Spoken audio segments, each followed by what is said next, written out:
6:30, so I will call the meeting to order, and we will start with the Pledge of Allegiance.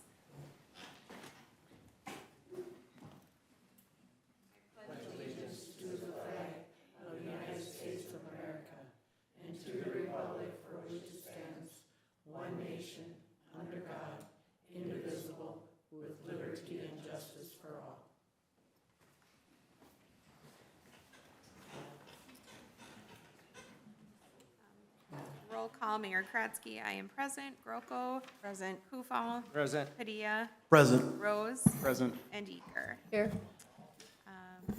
We're just gonna slightly change the order of the agenda. We're gonna move the senior center to, right before department and committee reports and action items.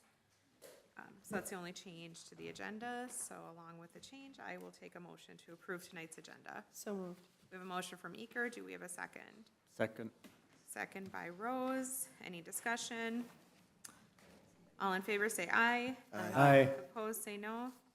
Motion carried. Moving on to comments, updates, and concerns. If we have any citizens here tonight to speak about things. Can't hear me? Said we're moving on to comments, updates, and concerns. Do we have any citizens here that would like to speak about items that aren't on the agenda? Nope, hearing none. Any council member updates, concerns? City staff? None? Okay. Moving on to the consent agenda, we'll take a motion to approve the agenda. So moved. We have a motion from Eker. Do we have a second? Second. Seconded by Groko. Any discussion or questions about the consent agenda? If not, all in favor say aye. Aye. Opposed, say no. Motion carried. We have a public hearing at 7, so we'll just keep moving and come back to that. So now we will jump to 11A, under new business, Forever Young Senior Center, new location options, and I will turn it over to Steve. Okay, thank you. Going back to July 16th council meeting specifically, that was the last time the council has had a discussion about the senior center and the possible new location options.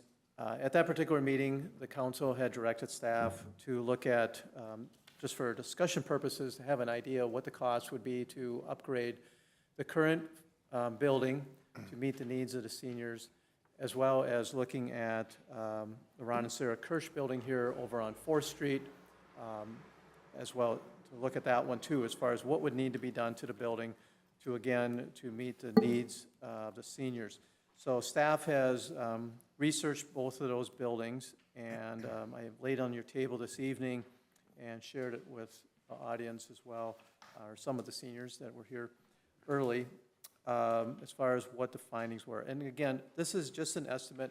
This is to give you a number for discussion purposes primarily, so you have something to go on. So the first one here, the very first page, is basically in respect to their existing building. Basically, we'll be looking at replacing the cabinets, changing those out, putting in new ones, and also changing out the countertops. There would also be looking at replacing the existing stove and refrigerator. With labor for those, the cabinets and the countertops, and then the purchase of those two appliances, we'd be looking at almost $13,000 for that. So again, just an estimate. And then the other building, much more involved. The current building is pretty much situated as far as how they utilize it. This building would be a retrofit, so to speak, where we would have to put in a kitchen. There is currently no kitchen. The bathroom is very small, not handicap accessible. So those would be two major things that would have to be addressed. And we've been over there and looking at it, and I'm not going to go through all the details of what that would entail, but it's fairly extensive to retrofit the building. Obviously, some plumbing would have to be done, so there'd be quite a bit of work there. So we'd be looking at, in the range of about $45,000 to bring that building up to, to meet the needs, basically, of what the seniors would need to operate their facility. Basically, the things that they're currently enjoying, having a kitchen, having, the restrooms and so forth. So nothing, not major things, but these are the things, basics, things that they would need. So those are, that's basically for your information and for your discussion purposes, that's what we'd be looking at. Again, you know, we currently lease the building, and the 4th Street building would be the same thing. If that would be the new location, we'd be looking at leasing that building. No knowing how long that lease would last, you know, I would anticipate at some point in time that the owners would want to sell the property, and they would, you know, either they would give the city a first right to purchase it, or basically they would just put it out there, and when they can sell it on the open market. I know when we've been throwing around ideas, we've talked about building something that we would own. I mean, have we done any research into that? We actually did try, there was a company, I think it was Redwood Falls, as far as like, you had mentioned, I think the council had talked about a modular type building, and they were not willing to give us any kind of quote. They wanted us to actually physically come out there and sit down with them and kind of walk through the whole thing. So we don't have a quote for that, sorry. I guess the other option the staff has been discussing is the idea of possibly building onto the police department. The building itself, as you know, I believe that back wall or the north wall was built such that it can be removed, and that would be an opportunity where we could build on a building that we already own and property that we have. There is enough land there for that would likely meet everybody's needs. It would also address some of the police department's current issues. This would be an opportunity anyway to address those. They have some space issues, namely the office that the officers share. There's 4 officers that share one office, and it's a fairly small office. Fortunately, they're not always there at the same time. Special events and things like that, more of them are on duty at the same time, but generally speaking, it is working right now, but it is a cramped space. Probably the bigger issue is their evidence storage. There isn't, you know, they basically have lockers for evidence, and it's right now, it's not, I don't want to go as far as saying not adequate, but it is cramped space. It is something that likely could get addressed. Tony probably could speak to that better than I can, but you know, talking with Charlie, it is a problem or a concern that they have right now. So that would be, this could be an opportunity to address 2 issues in our community and try to resolve them both. Granted, building on a building is not cheap. It's going to be costly. We don't have any cost figures for that, but you know, we're talking several hundreds of thousands of dollars here. But you know, again, it's an option, and at least we would own it. Whereas these other options, we're talking about buildings where we have no ownership rights in them, and we have, from a longevity standpoint, if they get sold, we could have some issues, or we could be back here even if they don't, you know, at some point in time, we could be having this discussion again. Yeah. And I mean, and this estimate is helpful, but both of these buildings, I mean, there's stuff outside the building as far as the entrances and stuff that these quotes don't even address. Correct, yeah. You know, the existing building, that is a problem with that step, no doubt about it. It's not, you know, when you're talking senior citizens basically, and some of them may have some walking issues, going up on a step, especially in the wintertime. I think, you know, it's not the most convenient for them. Ideally, you want ground level. That would be the ideal situation. Yeah, I believe that. The current building that they're in is something they're not even interested in staying in because of the traffic that's going by and the accessibility. And so the quotes to do anything with that, I would be like that. It's not what they want anyway. It's not adequate enough, so I wouldn't think that would be anything we would even entertain. Can we maybe look at getting some quotes on adding on to that building? Certainly. Yeah, if the council's interested in doing that, Are they interested in that? I have not posed it to them. This is the first they're hearing of it, I believe. I mean, one thing that's so attractive is it would be completely handicapped accessible because it would be a new build. So I like that idea and I like that we would own it. But I think it's worth looking into, but I will let you speak now. As far as handicap accessibility, right now, we don't have that at our current building. So, you know, there's nobody with wheelchairs. Yes, walkers can get in because they can get onto the platform, but it does create problems with that, and the traffic also is a problem for us. A new building would be wonderful. We would have the accessibility for our people in wheelchairs. We'd have less traffic to worry about with our residents crossing the streets. That situation would be far better for us in the long run. And we wouldn't have any problem sharing it with the police department at all. Not at all. As long as you don't cause any trouble, right? Yeah, right. Well, and then the ambulance would be right there if we have an issue.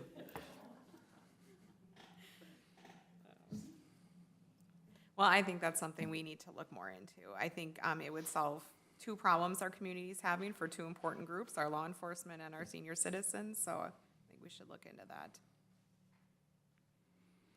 I agree. I would too. Depends on how much we want to spend.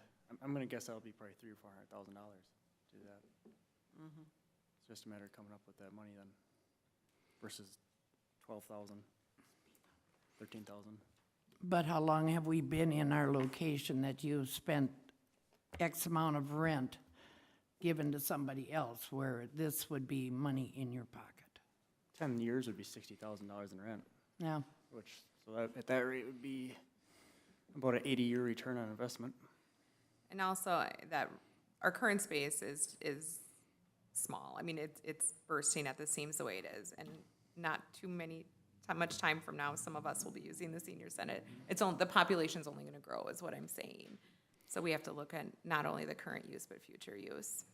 on Tuesday, we had stretching class. We had 18 seniors that came to stretching on Tuesday, and it was packed. We couldn't hardly, with the chairs situated the way they have to be for our exercise, they need to be at least a foot on each side.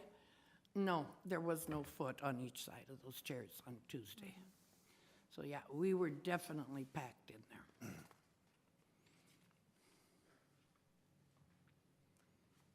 I think we should do our homework and look into all of our options, so that includes a new build. I agree. Okay. Any other discussion on the senior center?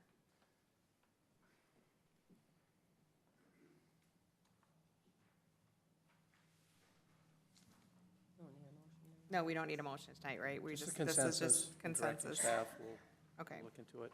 Do we have consensus to direct the staff to look into adding on to the police station building? Yes. Okay. Steve, that modular home, or like in Silver Lake, they have some buildings up there that you can buy and you can bring in. I think there's the house on the south side of town that was brought in. Is that something you can look into as well? Sure. That's what you want. I don't know, a house though, is Well, what you said? they have different things there. They have Oh, okay, Garages and buildings. okay. different buildings up there. Yeah, and I think that's good. We look at all of our options. Yeah. Then, is there, speaking of buildings, maybe instead of building a new build, is there a building in town that we could purchase, that we could put the money into, that Dietz is looking at for upgrading Kirsch's property? Is there anything available for purchase in the city? I'm not aware of anything, at least to meet their needs at this time, but I haven't looked seriously at it either. Not that I'm aware of, though. I don't know if that would be cheaper than the add-on at the police station, just another. You know, as you can probably appreciate, whatever we would purchase, there would probably be some retrofitting. Yeah.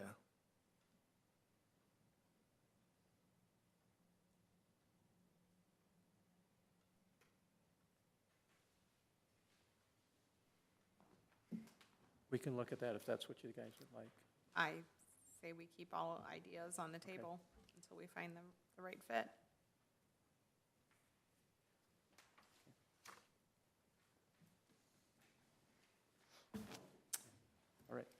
Okay. We'll jump back to our department and committee reports and action items. You're free to. Yes, you're excused. Thank you all for coming.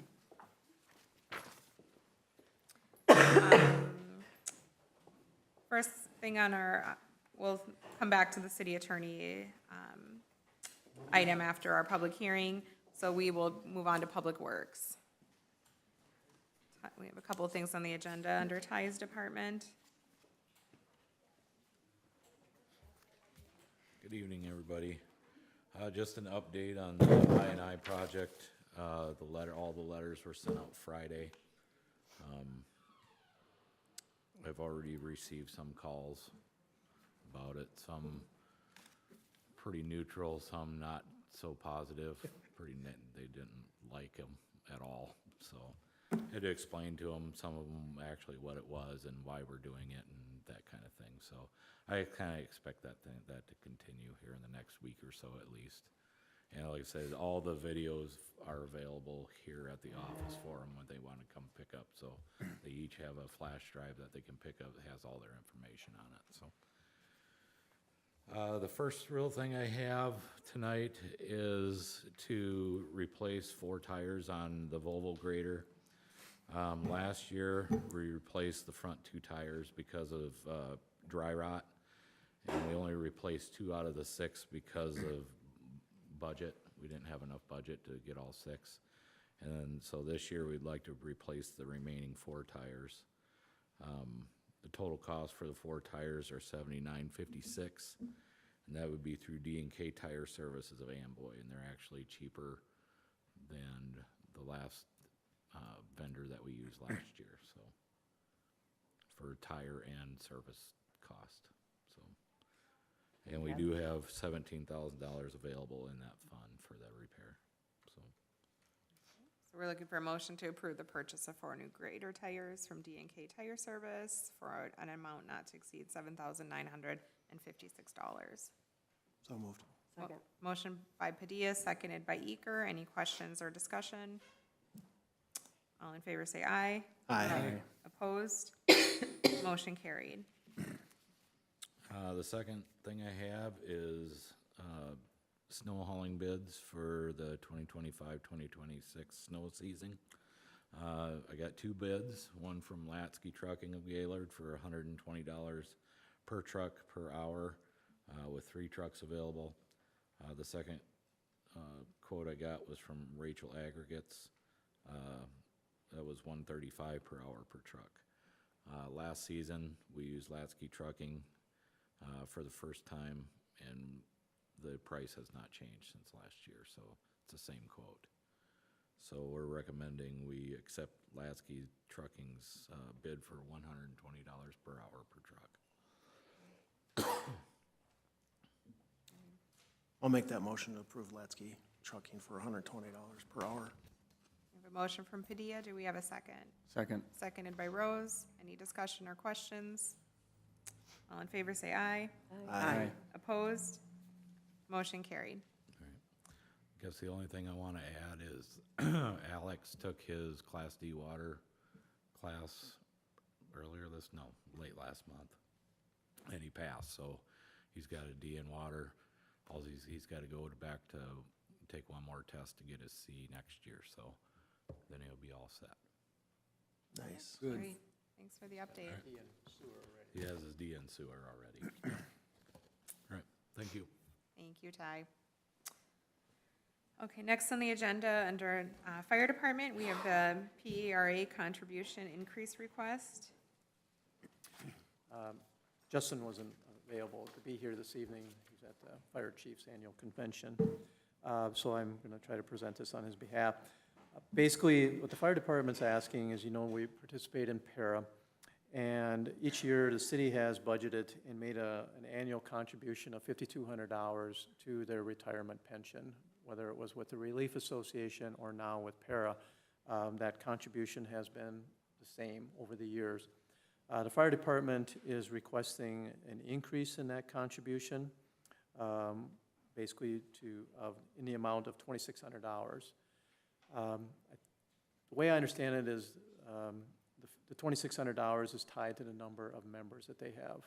And so they're requesting $100 per member. That's how they come up with that number. But basically, that's their request. They're not requesting an increase in their pension, which is currently at $2,200 per service year. But this would help in the long run, as far as building the fund that they have for their retirement. They earn interest on the fund as well. But basically, they're asking that would, in light of that, it hasn't been increased for a lot of years. According to Justin, this was initially established back in 2007, and there has been no increase since then. Just for your information, from a city standpoint, an annual contribution is not a requirement unless we have a shortfall in our fund. Then para would require us to make whatever contribution that we need to make in order to make that fund whole. The way it works is that you have to have enough monies in the fund that if everybody retired today, there would be enough to cover and pay out their pensions accordingly, whatever they qualify for. So that's the key, and that's an annual calculation that's completed each year, just to make sure that we have enough proceeds in the fund to cover everybody. But it has been a practice of the city in the past to contribute $5,200. It's actually in our 2026 budget again to do that as well. So this would be an increase of $2,600. It should be noted, too, that this would not necessarily impact the general fund. Our fire department is actually referred to as a special revenue fund, so it's separate from outside of our property tax levy, so to speak. So they have an ongoing fund. It's kind of it's a standalone fund for their operations. Kind of similar to like our capital funds. Like we have a capital fund for the police department. We have a capital fund for equipment replacement for the fire department. These are standalone funds specific to those. And so this is just the way we're structured here with the fire department. They have an operating fund as well. It's just a standalone. And so it would not necessarily impact the tax levy for next year. I'm confused by that. You say that it's not taxpayer money, but it's taxpayers have to pay that money for it to get into that capital Right. improvement account. Maybe that's not the best way to say it, but Yeah. it is ultimately always taxpayer monies. Right. I'm just saying we would not necessarily have to raise the levy, or it would not impact the levy next year because we have this ongoing operating fund. So Say they had a shortfall in their yearly expenses in the department. They have, let's just say round numbers sake, about $300,000 in that fund. So they would utilize that fund to make up whatever difference. Because they're saying that right now it's at 100%, like 100.10%. Right. So that additional money doesn't seem like they have that in there to take it out. That extra $2,600. Pardon me, I'm not. So if you're gonna following. give that $2,600 to them, you're saying that they already have that money. Yes, That 100.10% Yeah. is where we're funded in our para in para, account, so that's not where that money, right, that's This- totally separate, that's Two just the different things. funding in our para account. right. So I'm talking a city fund, that they have this operating fund. Right. But they want an increase, correct? They're asking for an For, increase. to go up $2,600. So where does that $2,600 come? That comes from that operating fund. The capital? It's, yeah, it's an operating fund for their operational expenses. Mhm. So if we just go up the $2,600 a year, we don't have to pay back that 27 by buying an additional firefighter. Right. Right, they're just asking for a $2,600 increase. They're not asking for more than that. I'm confused as to there hasn't been an increase in years, because I thought we went to para and there was an increase when we went to para. There was an increase in the pension. What they get paid out, whatever for their number of years of service, that's the $2,200. I know there's a lot here, but that's what the $2,200 represents currently. What they get for each service year, that's their pension. So that's one thing. And we have the para fund itself that funds all the firefighters. And then on the city side, we have this operating fund for the firefighters, or fire department, excuse me, for the fire department. I think this is the one time you put in too much information. Maybe, I don't know, maybe they understand it. So what the city does right now, puts that $5,200 in every year, which goes into that para account. That $5,200, that's $200, was established at $200 a firefighter. So going to 2,600, that'd bump it up to 300. Okay. So that, all that money is that $2,600 would go into that para account, is what it would do, Okay, if that makes sense. yeah. But just to kind of clarify. But basically come out of a savings account, so to speak, from the city standpoint, right? it's a standalone fund for the fire department. So then eventually they'll be able to move up to a higher dollar amount. Potentially, yes. As the fund grows, those opportunities become more possible. And then when we do decide to increase their pension per year, that money will be in there, so the city won't have to contribute more. Correct? Yes. Right, that just builds that, yeah. It's gonna help prevent a shortfall. I mean, as guys get older too, that's 2,600 a year, or 2,300 a year per person every year. You know, so next year, you have to come up with, between interest as well as the input, $23,000, just by going to next year.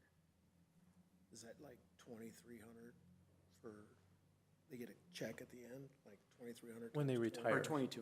It's 2,200 when they retire. Times 20 years or however. The Right, number of years. exactly. All right, I'm tracking. So basically, it's just to help keep that fund at a point where the city won't have to kick money in if everybody decided to be done one day.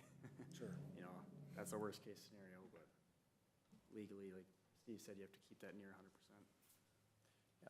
I'll make a motion to increase the para to 2,600 annually. We have a motion by Eker. Do we have a second? I'll second. Seconded by Padilla. Any questions or discussion? All in favor, say aye. Aye. Opposed? Abstain? Abstain. Abstain. We have Rose and Kufal abstaining. Motion carried. Okay. We won't move on to anything else because we're close to 7, so we'll get ready for our public hearing.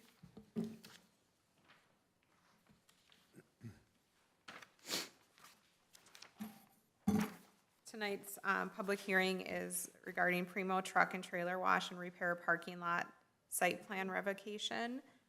I don't know if you want to, Sure. So what council has before it tonight is review and a public hearing of a property owner at 250 Railroad Avenue, Primo Truck and Trailer Wash.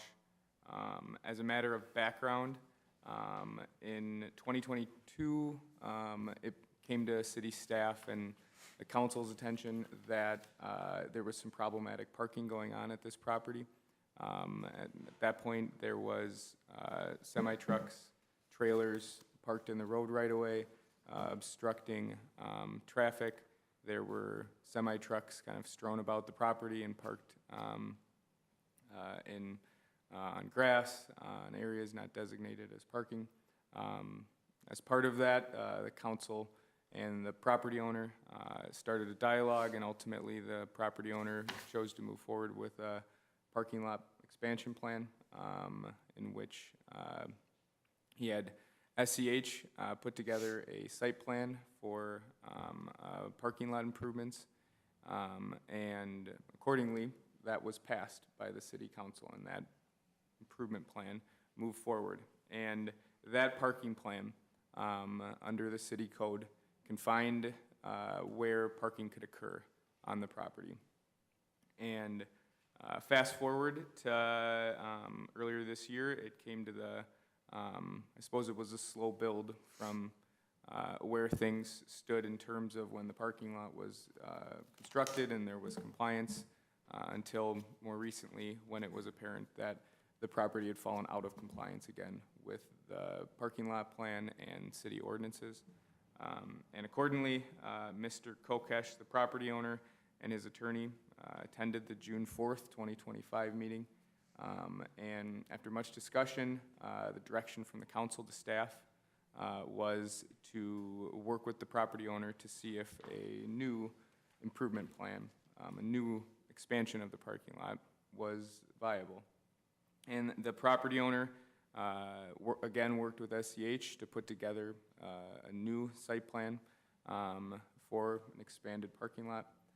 There was some input from the city council, as city staff has put in the memo to this. And as part of that, the council communicated some requirements for the expansion plan. And at a certain point in discussions, the property owner indicated that he wasn't willing to move forward with the expansion plan any longer. At that point, council, my office, kind of took a survey of the situation and determined that there appeared to be continued noncompliance with the city code for parking, specifically that the parking seemed to be occurring outside of the area that was highlighted in the parking plan for parking. City code does not allow parking in areas not improved for parking, not pursuant to the parking site plan. And so tonight, what the council has before it as part of this public hearing is an opportunity to listen to a presentation by city staff, by SEH, as part of the public hearing, hear any community members that would like to address the council about this situation. Certainly the property owner and his attorney, if they would like to address the council, can do so during the public hearing. And the purpose of this is to create a record foundation for kind of what the next steps are. And what the city council has before tonight in terms of what types of findings or motions they can make. Number one, you can make a finding that the property owner is in violation of the constraints of the parking plan and city code, and essentially a referral to staff and my office for enforcement action, which could include administrative fines, it could include criminal charges, it could include pursuing an injunction, a court order, ordering the property owner to fix the situation, the ordinance violations. Second thing that the city council can make a finding with regard to is whether, because of the material change in the parking situation, if that is the finding that you make on issue number one, whether it's appropriate to require the property owner to submit a new parking plan that spells out where parking is occurring, and as a practical matter would have the effect of revoking the first plan. So at this point, I think I will first hand this over to Steve to go over some of his, some pictures that he's taken and his observations of what the parking situation appears to be at the property right now. Okay.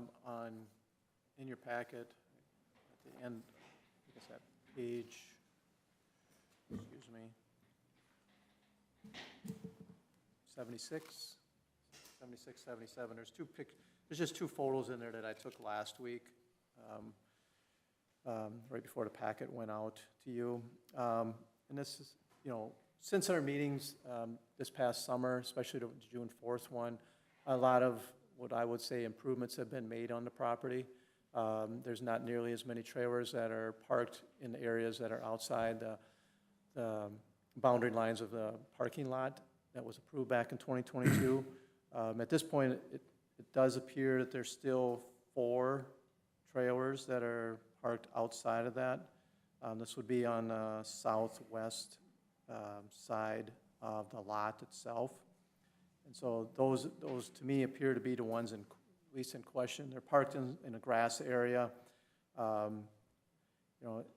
We've, Justin Black here from SEH here, I've asked him to come up and just verify for us that the parking lot was built or as was approved back in 2022. to confirm that once again for us. But it does appear that these 4 trailers are outside of that. So, but all the ones that were along Railroad Avenue and some of the other areas have been moved. They're no longer there. So these are, in my estimation, these are the only 4 that are remaining that appear to be out of compliance.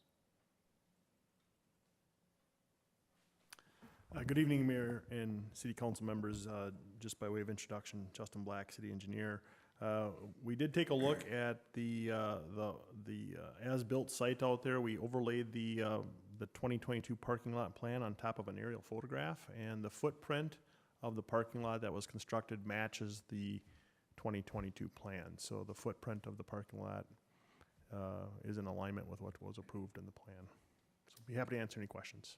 So just my statement here about these 4, would you agree with what my estimation is there? Yes, I did. Steve asked me to take a drive out there this afternoon, and I did do that. And then just looking at the aerial photograph and where those 4 trailers are, it appears that those 4 trailers are outside of the parking lot plan from 2022, as Steve described. So I would concur with that.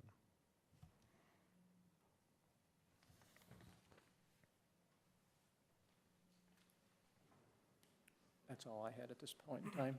Okay. So now I would direct the mayor that now you could open the public hearing. I would ask that anybody addressing the council's part of the public hearing state their name, their address if they live in town, and that they limit any comments to no longer than 5 minutes. Okay, so the public hearing is open. Do we have any community members that would like to speak? Make a motion to open the public Oh, hearing. I'm sorry. We need a motion to open the public hearing. So moved. We have a motion from Eager, seconded by Kukal. Any discussion? All in favor, say aye. Aye. Opposed? Motion carried. Okay, Jerry Gazel, live at 105 Second Street East, across the park from the trailer lot. I say to me, it's an eyesore. There's a lot of trashy trailers that probably should be thrown, ditched. There's semis that I haven't moved and I don't think they're running condition. He did cut the grass or the weeds down yesterday or the day before, but he doesn't following the ordinances that, back in when this first started in 22 or whatever. And I just feel, he's gotta change, or if he wants it, you gotta keep a close eye and just do as he said, because I know I was on the planning and zoning when we approved it, and I'm kind of thinking because I remember saying when we were messing with the Nyson property out east of town, that I said, we got one junkyard, we don't need another one coming into town like that. And to me, my vision, that's what it is. It's just too much clutter and junk, wreck trailers and stuff, so that's what I got. Okay, thanks. Thank you, Jerry. Anyone else? Madam Mayor, is it public first and then property owner? That's probably a good way to do it. Yeah, I'm sorry. Okay. I'm Melissa Schmidt. I live at 109 Railroad Avenue, and I agree with Jerry. It's just an eyesore. They don't keep up with the property. The grass, they think they've cut maybe twice this year. And for us being in a residential neighborhood, having that right across the street from our house, and the semis, like I said, coming and going along Railroad Avenue shakes my whole house day and night whenever they come through. And I don't think there's even supposed to be semis on that part of the road. So if it could be cleaned up and look more decent, I wouldn't mind having a place like that. But when it looks like that in a residential neighborhood, it doesn't look good. Thank you. Thanks. Thank you. Would you like to come up to the podium now?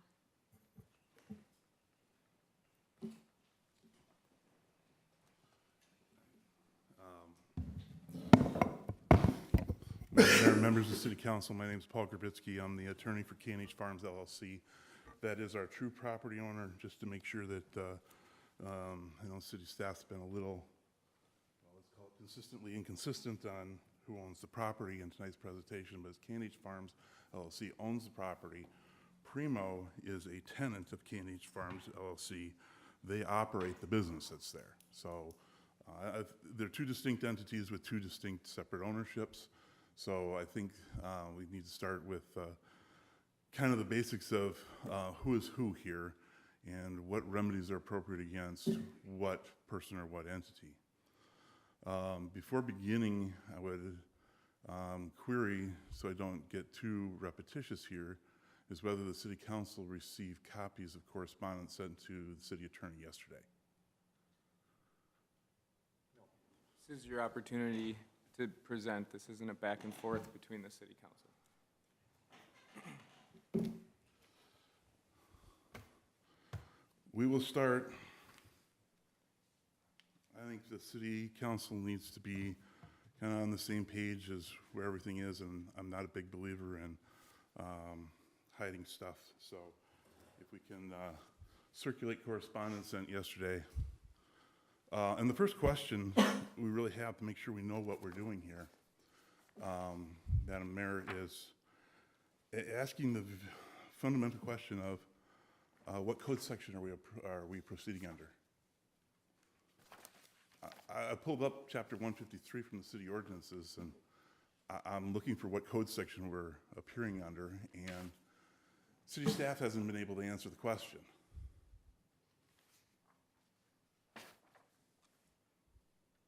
I hear silence, so I guess we don't know what we're proceeding under. I would just reiterate, this is your opportunity to present to the council. This is not a back and forth dialogue. Due process fundamentally requires notice of what's going on in a hearing according to set and established rules. Part of what our problem is we're playing a little bit of whack-a-mole with city staff. The rules keep changing. The issues keep changing. The substance of the conversation keeps changing. We're going to circulate some other photos. You had some photos in your packet. Because we're asking the fundamental question of, is what the city is doing fundamentally fair? You have two very similar businesses here in town, and certainly I get where the city council's going with Primo and saying, okay, we don't like your parking. And the story that's been given to us by city staff is anytime you park any semi-trailer on grass, that's a violation, and that should be cited. Okay. We picked up a picture from Google Earth, the Highway 19 truck stop. Let's send that around. That picture, for the record, shows that they have parking in the right-of-way. They have parking over grass. You say, okay, that's one time, one shot, Google Earth. Well, I happened to stop out there August 27th. We got trucks on grass. City staff doesn't care. More pictures.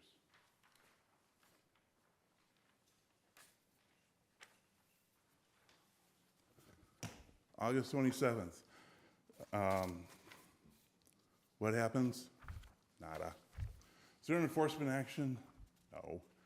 Does the city administrators send law enforcement out to Highway 19 truck stop, same as he sent them out to Primo? No. All right. One time event, you say, well, stop back on 914. We got trailers on grass. More trailers on grass. More semi-trailers parked on grass. And more semi-trailers parked on grass. And city staff says, we don't care. If you're going to cite Primo for parking on the grass, it seems to me logical and reasonable to suggest that the city of Gaylord equally enforce its ordinances. It does not seem to be rational and reasonable for the city of Gaylord to say, we are going to target one business over another that are doing the same thing and committing the same violations, and we're going to target the one that we think is worse or we don't like because of the ownership of that entity. Sorry, that's wrong. We also need to talk about the permit you issued. It's not revocable. We started this hearing, and we started with this quest tonight with the idea and the agenda item about revocation of this permit. Interesting, when it's brought to council's attention that you can't just go and revoke this permit without committing some constitutional violations, the options for the city council change. When you hear us saying we're playing whack-a-mole, this is part of what's going on.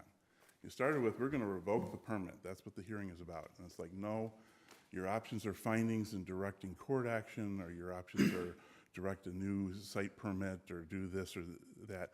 None of which actually mentioned the words revocation of the permit, which is exactly what they said the notice for the hearing was. Well, he's right. You can't just revoke the permit. Why? Because it's become a vested right. Think of it this way. If you have a single-family home that's going to be built here in the city of Gaylord, you approve the site plan, and then you decide, we do not like the occupants of that home because it's over occupancy.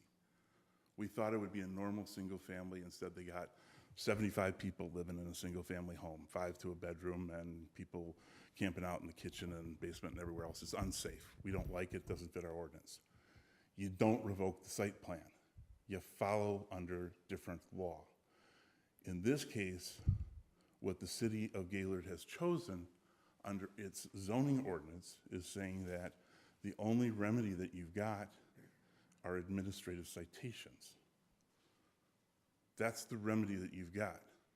You can't revoke a site plan. I understand that's what city staff went off and said that they wanted to do tonight, and I understand that the options and recommendations changed when they get our letter saying that, by the way, that's an unconstitutional taking. If you do that, it brings litigation, and it brings the source of litigation wherein the city winds up paying the property owner's legal fees. So that's why you're getting a recommendation change tonight. Mark, being that we're at minute number 7 now, is there a direction we should go from here? Is there anything else you'd like to share? You have 1 more minute. I would. I don't think it's right when you look at this and say, city staff torpedoed the plans for expansion. It's an unfortunate event. You're getting a positive spin on it. Gaylord's always acted better. I don't think you can revoke the permit. If you're going to proceed with administrative citations, all that Primo is going to ask is that you actually be fair. A stunning request for the city, that you be fair and treat businesses fair, regardless of who's the owner of the business. First and foremost, you don't know if any other business has been notified if they're breaking ordinances. And it's unfair for you just to say that we don't like a person or a business. That's unfair, nor is it justified. But I think Mr. Gravitsky is concluding his presentation, and we can have council make comments after we close the public hearing. We have made a data practices request for everything on those citations. The city of Gaylord has stonewalled it with nothing. So if you're not going to produce any documents showing that any other business has been cited, that can form the basis of somebody claiming that you haven't cited another business. If you want to comply with the Data Practices Act and provide the data that shows another business has been cited, I will gladly review it and gladly come back here and say, I was wrong. But that requires your staff to do what the law requires them to do. Thank you. Does the council have any questions for anyone that spoke tonight? Or for our team?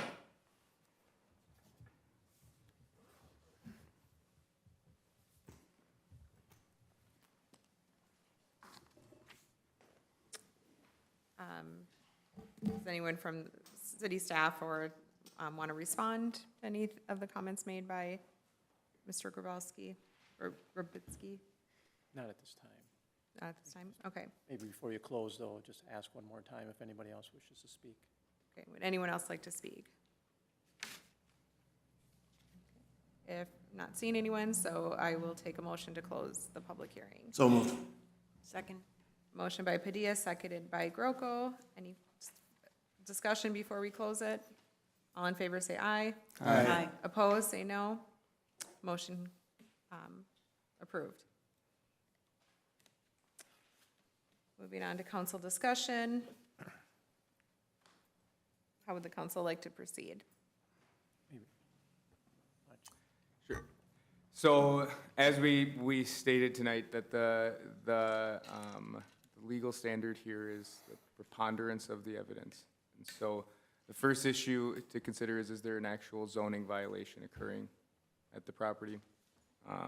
And as council has been briefed, that essentially boils down to a finding that the parking is occurring on an area unimproved for parking and outside the realm of the parking plan. Secondly, council can make a motion requiring the property owner to submit a new parking plan that reflects this current parking operation in compliance with the Gaylord zoning code, and which effectively would revoke his current parking plan. Does council have any questions for me? How do you, is it just a motion we're making on the first thing and then the second? Okay. That's how I would recommend doing it. So I would make a motion that there is a zoning issue that's occurring on the property. Would you say, to clarify your motion, there's zoning violation? Correct. Zoning violation.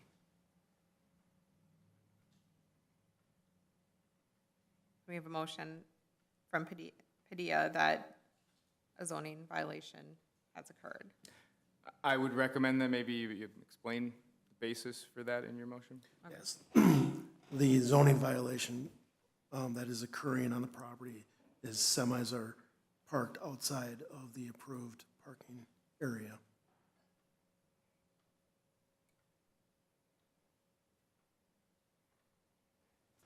Is there a second? Yep. Is there a second? Second. Seconded by Kufal. Any further discussion or comments? All in favor? We have a vote on There's a that. motion on the table. All in favor, say aye. Aye. Opposed, say no.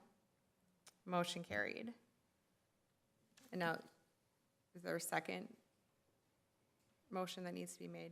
I'm sorry, Mark, I'm not sure if I understood. Sure. Second issue at hand is whether council would like to direct the property owner to submit a new parking plan. I'll make a motion to require the property owner to submit a new parking plan. A motion by Padilla, do we have a second? Second. Seconded by Rose.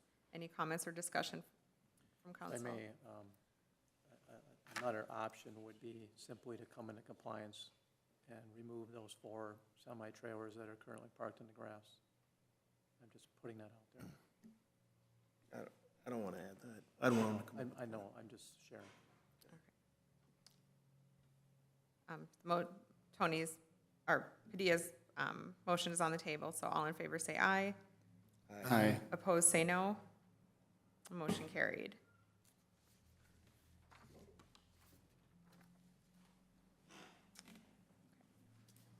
Okay, thank you. Yes.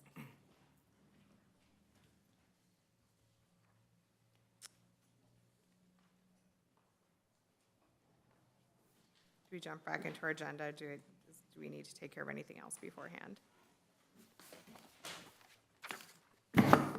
Okay, so moving back to our agenda, we left off city engineer, the assessment policy amendment proposals. Good evening again, Mayor and Council. In front of us tonight are some revisions or amendments to the city's assessment policy. What brought this forward is some recent meetings and discussion that Steve and I had regarding the upcoming CASA 21 project. And as we look at applying the city's policy to that project and those properties, there was a couple of amendments that we wanted to bring forward to the council. So if you go to the council packet and go to page, I'm going to take you to the first set of red lines, if you will, which is on page 92 in the council packet. We outlined the changes in red, and at the bottom of the page, a section was added regarding new development. So as we extend utilities to the edge of the city, Steve and I had a discussion that we wanted to add some additional language to the policy to really clarify how the city approaches new development and paying for the cost of infrastructure. So you can see the amendment reads, the new development improvements, the cost of infrastructure, site grading, and public improvements for all new developments will be borne entirely by the developer and or property owner. It goes on to read, developers or property owners pay the entire cost of initially installing infrastructure and other improvements in accordance with the city standards, subject to review by the city engineer. This cost will include all project-related costs associated with the development, including but not limited to planning, survey, engineering, administrative, legal, bonding, insurance, and all associated permit fees. Now, I'm going to pause there for a minute. Kind of the background on these two paragraphs was to clearly state if there's a new development happening, developer pays for those utilities. And as Steve and I had discussed, that's been past practice for Gaylord. That's a practice for nearly all communities, but we wanted to include it in the policy. The last sentence focuses more on a funding option. The sentence reads, in cases where the city at its discretion provides financing to the new development improvements, all development costs will be assessed to the property. So that would be a financing option where the city would front the costs, but then assess it back to the property. Steve and I had some further discussion on that since the packet went out, and our recommendation tonight is just to delete that last sentence. It's really a financing option, and it's something that the city can do, but we feel that it probably doesn't belong in your assessment policy. It's more of a financing option.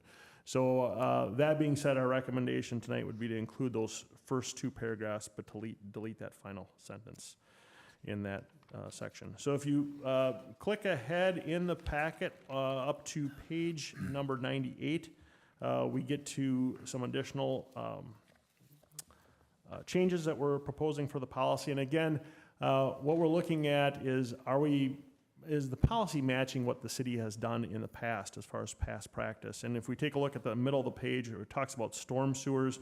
Again, in the lens of new development, the sentence there, storm sewers are assessed on a project-by-project basis.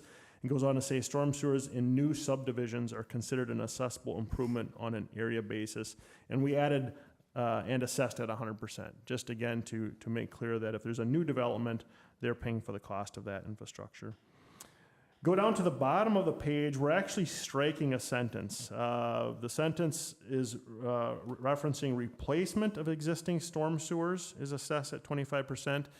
And in the past, when the city of Gaylord has completed reconstruction projects where we're in an existing neighborhood and we're replacing existing storm sewer, the city's past practice has been to not assess for replacing existing storm sewer.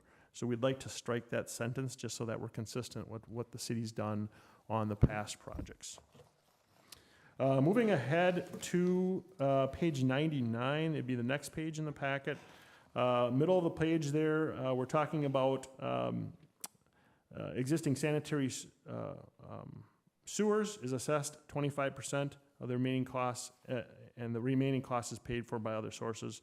Extension of water main and water services to undeveloped property that is not currently served by the city, water is assessed at 100%. So what we're identifying here is those small diameter lines. So the mains are already there, but the small diameter lines that go from the main line to the property, we want to clearly note that those are assessed at 100%. So those are the service lines. The next paragraph down, the policy outlined that properties that have existing mains but do not have services pay 50%. I misread. Properties that have existing municipal sanitary services but do not have mains So they've got the services, but there's not a main line in front of their property. The former policy said they pay 50% of the assessment for main line. Again, past practice, what we've done on previous projects going all the way back to 2007 was to assess 25% for mainline. And this would be a situation where maybe in the community, you've got a block of homes or businesses. They're all served by sewer and water, but maybe the main line stopped just short of the end of the block, but they're still served. As we reconstruct that main line, we're only assessing it at 25%. The next line item down on the same page, water main assessments. Assessments for water mains in residential areas are based upon the cost of construction of an 8-inch main. Again, that's what the city has done in past practice, so we want to be consistent with that practice. Going to page 100, really the same type of changes as far as talking about at the top of the page. Replacement of existing water mains is assessed at 25%. Extension of water main or water services to undeveloped properties is assessed at 100%. So again, we're distinguishing between 25% assessed for main lines and 100% for services. And then the next paragraph down, very similar to change to what I just described. If the property's already being serviced, but the main line maybe doesn't extend all the way in front of the property, we're assessing that at 25%. Those are the changes that Steve and I had reviewed and wanted to incorporate again, just so that our policy is matching past practice, and then just to incorporate some language to really reinforce that new development that's not existing, developing bare farmland, those costs are the developers. So I know that's a ton of information. I did a lot of talking there. I'd be happy to circle back to any of those. Steve, do you have any comments that I maybe missed? No, I personally believe these are good changes here that are being proposed this evening. It's not uncommon for, you can think of a business or a developer that says, I want services, bring them to me and then I'll hook up. Well, it's not necessarily the city's responsibility to fork that cost. It's generally the developer or a property owner that should be responsible for bringing that service to their property. And so that's not uncommon at all. So I think we're just updating our policy here with some of these changes. And like Justin said, we've been practicing these in the past and we've implemented these things. We should be consistent with the language in our assessment policy then too. I have a question on that storm sewer. And, Yes. Taking any cost away. So if the street gets replaced in front of your house, sorry, and that has to be replaced, there's no cost for that? Is that what you're saying? Yes, it's not assessed. That's correct. There's a huge cost to the city, though, to Yes. replace that. And we haven't been, so the only thing we're charging for then is the asphalt? Charging for the sanitary sewer, the water, and then the street. Now, the sanitary sewer and water main are assessed at 25%, and the services are assessed at 100. The street's assessed at 25% also. So that's been the past practice. At one point in time, the city did have a stormwater access charge that was applied. That was just a flat rate, but they have not in the past assessed for reconstructing storm sewer in existing neighborhoods. So, for example, the downtown project or the 2007 or 8 or 10 or 12, all of those projects that the city's completed in the past, they have not. And quite honestly, that's typical of all the cities that I've worked in. They do not assess for storm sewer. That's a city cost. Is there a general understanding of why? The understanding why relates to oftentimes storm sewer is draining more than just the property right in front of that pipe. It's draining the street. It's maybe draining a neighborhood that's upstream, that's not part of the project. That's draining a much larger area. So to definitively say that there's a benefit to that individual property would be very difficult to show that benefit and justify it. I think we can all agree that without the storm sewer system, we'd be flooded out. Mm-hmm. So there's a benefit overall to the community. It's not that there's no benefit to storm sewer, but to say there's a specific benefit tied to a dollar amount to this parcel, very difficult to do. And that's why I'm not aware of any cities that assess for storm sewer. Okay. It's always a city cost. Do those, the sump pump lines that we've been putting in fall underneath that? In the past, the city has not assessed for sump pump service lines where we put a lateral out to the homeowner. They haven't assessed for that. It's just been part of the project cost. And I think the basis behind that is by the homeowner having the ability to connect to that sump pump service line and get that sump pump water off the street, there's a benefit to the city as a whole because the streets will last a lot longer if you don't have that sump pump water continually running in the street and creating issues and freezing up. And there's all kinds of reasons why we don't want sump pump water on the street, and that benefits the community as a whole. So that's kind of some background, but good question.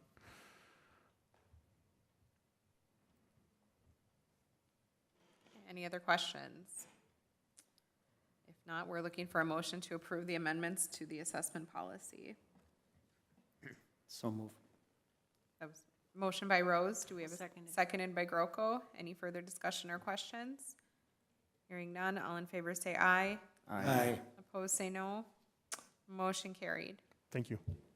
Sorry, Mark, I realized while Justin was talking, I skipped over you. So we will go to 9B on the agenda to the city attorney department, and we have 9B, 1 Primo truck and. I think we already took care of this. Okay. right Just after kind the- of went right down to it. Okay, so, After the hearing, so we zipped So I'll have some work to do on this, and we'll report back, probably at the next council meeting, either in closed session or in the open meeting. okay, perfect, thank you, I just did not want to leave you out. Okay, so next, under new business, we have 11B, 3rd Street East Lot Purchase Offer. This is from Dwayne McGuire. As you recall, not too long ago, last month, Dwayne was here with a proposal to purchase 3 lots over by East Terrace Park that the council did approve to that sale. Unfortunately, we've had a little bit of a hiccup. Mark was doing, I don't know if it was title search work, but he was looking back through the county records on those properties and discovered that we have, I don't know if you call it a lien, but there is a document there that basically, that the city received a grant back in 2012. It was a DNR grant for trees, the purchase of trees. And part of the stipulations of that, it's basically was financed through bonding monies on a state level. And they require that prior to the property being sold, that proof has to be shown that it's being sold at a fair market value, meaning that would trigger an appraisal. And then secondly, that the DNR and also the Office of Management and something has to sign off on that. And so Dwayne is desirous of breaking ground yet this year. And in light of the situation, we're probably looking at a few months here before those properties would be freed up for sale. I am at this point just still researching. I have gotten a contact, and now I've gotten a phone call back, message of the proper person to help me through this process. But in the meantime, again, Dwayne is desirous of commencing this year. And so, given the circumstances that exist there, he has submitted proposals here for acquiring one of the lots in Pond Meadows Addition, located on 3rd Street East. And in your packet on page 106 are his proposals. My understanding is the proposal number 1 for the acquisition of Lot 4, Block 1, is his preference as far as that goes. But basically, these are his proposals for your consideration. Tonight's, you have the, being that this is for acquisition of land, this is a legal right for you to close the meeting, which we have scheduled later in the agenda, if you so choose. You could have a discussion in a closed meeting to talk about his proposals for the acquisition of one of those lots. So at this point, I guess I'll open up to any questions. As you can see, Dwayne is here as well. He did share a copy, and it's in your packet, of his house plan. It's the same plan that he had submitted earlier when he was looking at property over there at East Terrace.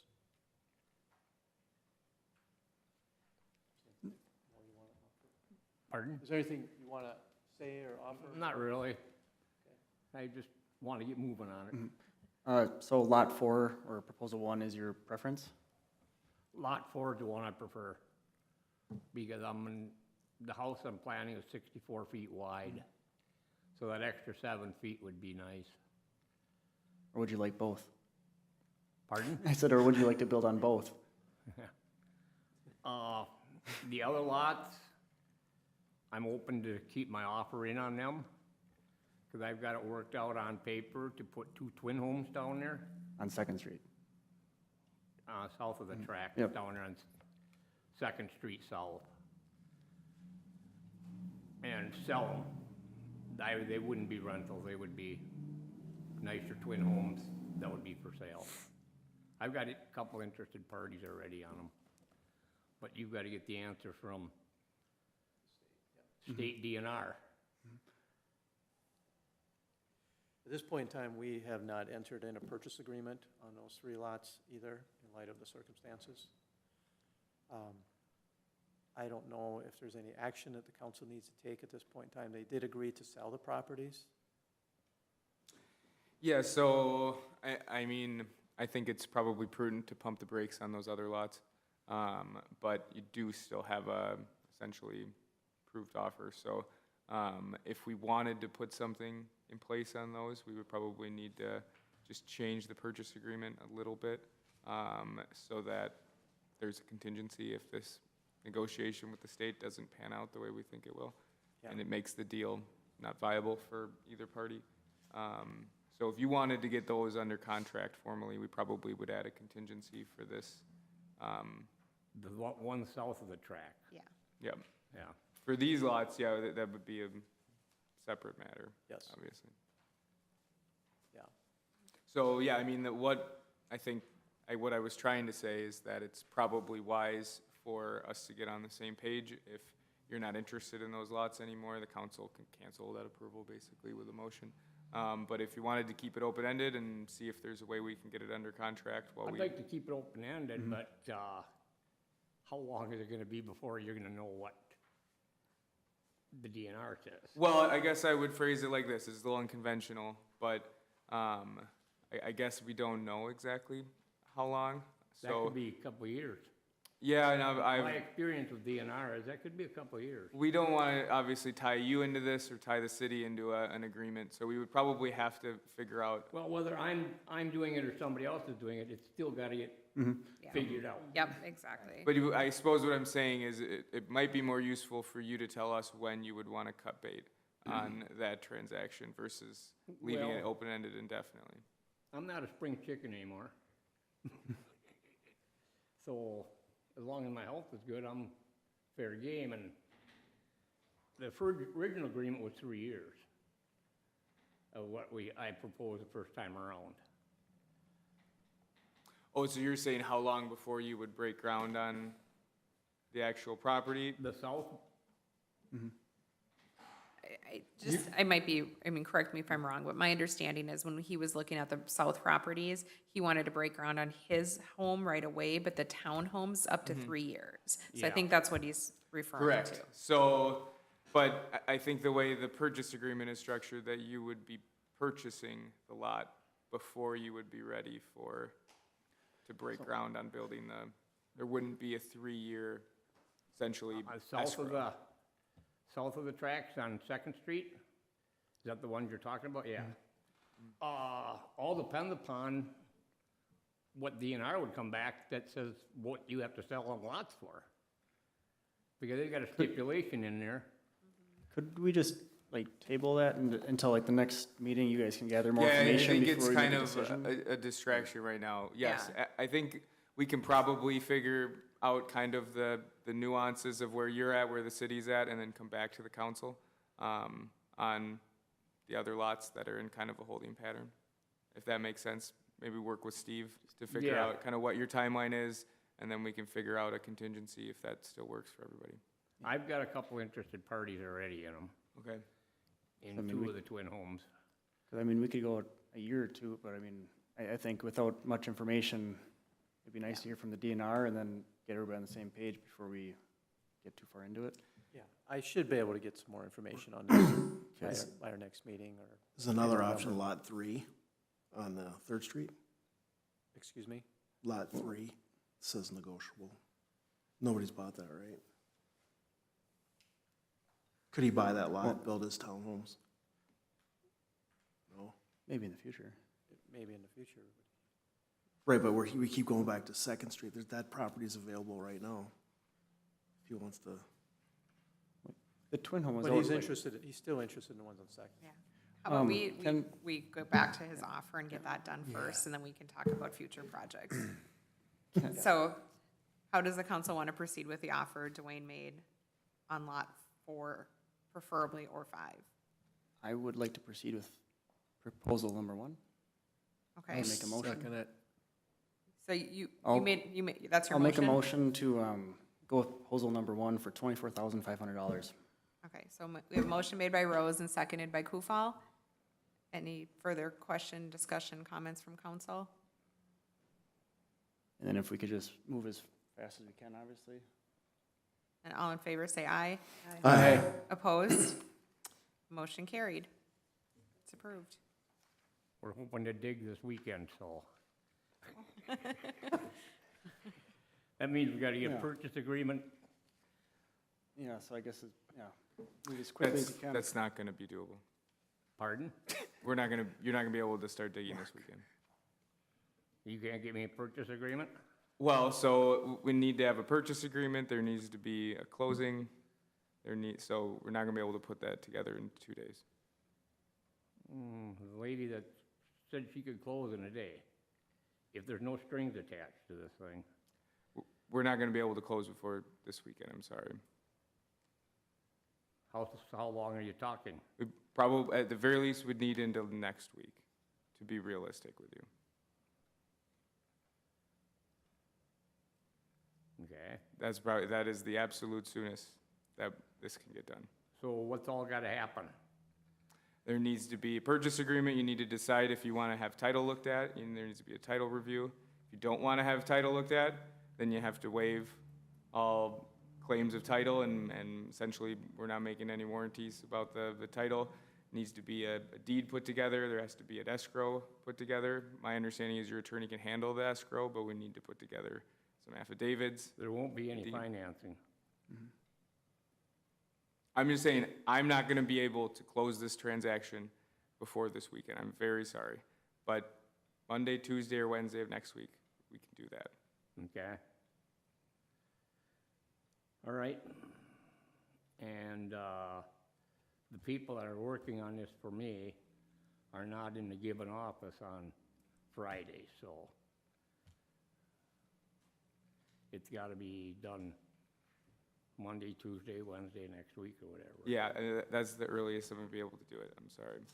I'll be up And and that talk is- to you tomorrow. That is lightning fast for real estate closing, to have this done in less than 7 days. Okay? But there won't be any financing or anything on this. Yeah, property. certainly, I mean, if there was financing, if you needed an exhaustive title review, next week would be out of the question. So you're pretty much just taking whatever the city is giving you without looking at the title, without really going through any of the more conventional steps of a real estate closing. So, and I realize you're on a really tight timeline, but like, you have to just gut all of those other steps, which do serve an important purpose.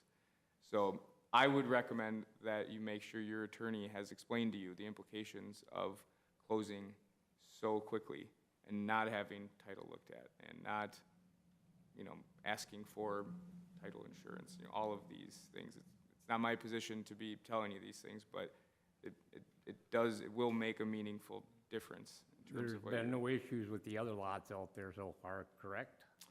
Not that I'm aware of from a title perspective, which is a good sign, but it's not necessarily means that title is sparkling on this one. I guess we just don't know.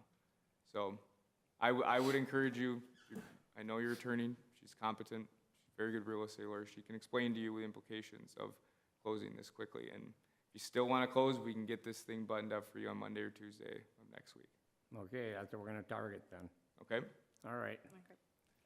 I'll come see you tomorrow morning. Okay? Okay.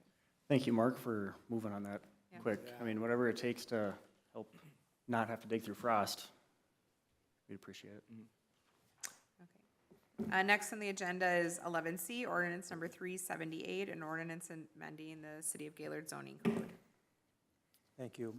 This is a ordinance that's materializing from our Planning and Zoning Commission, who held a public hearing earlier this month on October 8th to consider 4 changes to the zoning code, and I'll go over these real quickly. The first one is proposed is to change the maximum height allowed for fences in a residential district. We have 2 residential districts, from 8 feet to 6 feet. It's believed that 6 feet is more common, more conventional. This kind of came to light. We had a resident that applied and got a permit for an 8-foot high fence, and after seeing the fence, and just it stood out a little bit too much, when we put it that way. Nothing wrong with the construction of the fence, but it's just simply the height in that particular example. So the commission, again, is recommending that we would change that to 6. Secondly, is to increase the setback for structures access from an alley from 15 feet to 20 feet. Primarily there just to provide a little bit more room, especially when you think about snow removal, to give a little bit more space there. Part of that too was, I think it was just simply an oversight. Our last, we just updated our zoning code last year.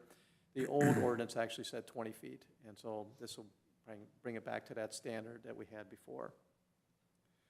Third one, off-street parking setback for impervious surfaces. As you know, we allow for impervious surfaces. Basically, that would be your gravel or other similar products. Right now, we do have a 5-foot setback for impervious surfaces, like a hard surface, concrete or asphalt. So it makes sense that we would also have, regardless of the parking lot material, that it would be the same setback requirement. And so that's where that's coming from.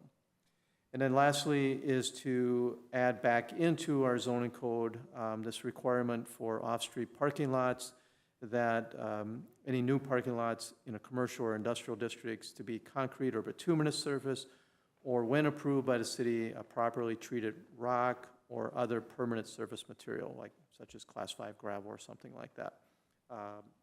Again, I think that was simply an oversight. We did have that similar exact language in our past zoning code, and so we're looking to get that back in there. So those are the 4 changes. Again, the P&Z held a public hearing on it, and their unanimous recommendation is to approve ordinance number 378 with those changes. So this would, if you approve it, this would be considered a first reading. Okay, so we are looking for a motion to adopt ordinance number 378, an ordinance amending the City of Gaylord zoning code. There's a handful of 8-foot tall fences throughout town, ain't there? Sorry. There's several 8-foot tall fences around town, isn't there? Couldn't tell you. But again, I think 6 feet is pretty standard for most cities. It just seems a little short, I guess. Is that just residential zone, or what? It's just residential. It's certainly not uncommon that you'll see, like in an industrial district, that you'll see an 8-foot high fence there. Seems you see that more.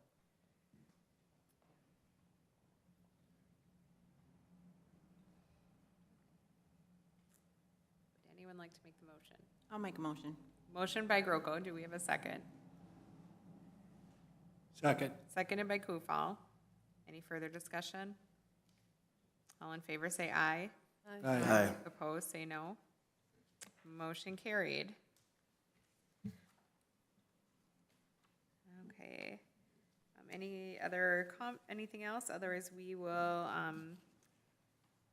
take a motion to close the open meeting and open the closed meeting. You need a motion to recess the regular meeting. Okay, so we need a motion to recess the regular meeting. So move. Rose? Second. Motion made by Rose, seconded by Groko. All in favor say aye. Mark, Opposed? should she read why at this point? Yes. Yeah. Read that little blurb when we're opening the meeting. Motion carried. The meeting shall be closed pursuant I just want to clarify. It's the second one. Yes. Motion, meeting shall be closed pursuant to Minnesota statute 13D regarding parcel 32.0817.110 and consideration of the purchase of real property.